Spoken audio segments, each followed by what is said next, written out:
I've dealt with lots of people who have anxiety disorders, And one thing about people who have anxiety disorders is they are not mysterious to me. It's no problem for me to understand why people have anxiety disorders, or why they're depressed, or why they have substance use problems. The mystery to me is always why people don't have all of those things at once, because everybody has a reason to be anxious. In fact, we have the ultimate reason to be anxious because we know that we're vulnerable and we know that we're going to die. And how you cannot be anxious under those circumstances is a great mystery. It's a massive mystery. And the same thing applies with regards to depression. And then the same thing applies to some degree with regards to drug and alcohol abuse. As I said last week, there's plenty of reasons to drown your consciousness in alcohol, that's for sure. We could refer to the aforementioned anxiety and depression, not least. And the sorts of drugs that people are prone to take are chemicals that take the affective edge off the tragedy of life. So back to the issue of fear. Abraham is self-conscious, that's what this commentary says, but the thing is he moves forward despite that. He's self-conscious and he knows the danger, but he moves forward despite that. And that's actually the appropriate response in the face of actual non-naive understanding of what constitutes life. Like if you're naive and you move forward, it's like, well, what the hell do you know? There's no courage in naivety because you don't know what there is to stop you. You don't know what dangers you might apprehend. But to be aware of what it is that your problem is, so to be alert existentially, let's say, or to be fully self-conscious means that you're perfectly aware of your limitations and how you might be hurt. And then to make the decision to move forward into the unknown and the land of the stranger. Anyways, I would say that's one of the secrets to a good life. And I can say that really without fear of contradiction, I would say, because the clinical literature on this is very, very, very clear.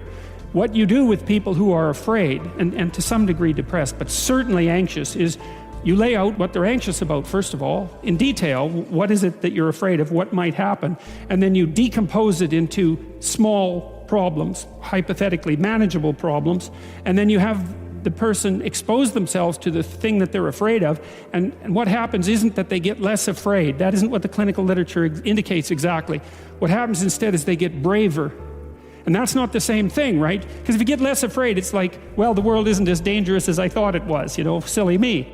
If you get braver, that's not what happens. What happens is, yeah, the damn world's just as dangerous as I thought, or maybe it's even more dangerous than I thought, but it turns out that there's something in me that responds to taking that on as a voluntary challenge and grows and thrives as a consequence. And there's no doubt about this. Even the psychophysiological findings are quite clear. If you impose a stressor on two groups of people, and on one group the stressor is imposed involuntarily, and on the other group the stressor is picked up voluntarily, the people who pick up the stressor voluntarily use a whole different psychophysiological system to deal with it. They use the system that's associated with approach and challenge, and not the system that's associated with defensive aggression and withdrawal. And the system that is associated with challenge is much more associated with positive emotion and much less associated with negative emotion. It's also much less hard on you because the defensive posturing system, the prey animal system, man, when that thing kicks in, it's all systems are go for you, The pedal's pushed down to the metal and the brakes are on. You're using future resources that you could be storing for future time right now in the present to ready yourself for emergency. So there's nothing simple or trivial at all about the idea of being called to move forthrightly forward into the strange and the unknown. And there's a real adventure that's associated with that, right? So that's an exciting thing, which is part of the reason why people travel. And then also to see yourself as the sort of creature that can do that, is willing to do that on a habitual basis, is also the right kind of tonic for, I hate this word, for your self-esteem.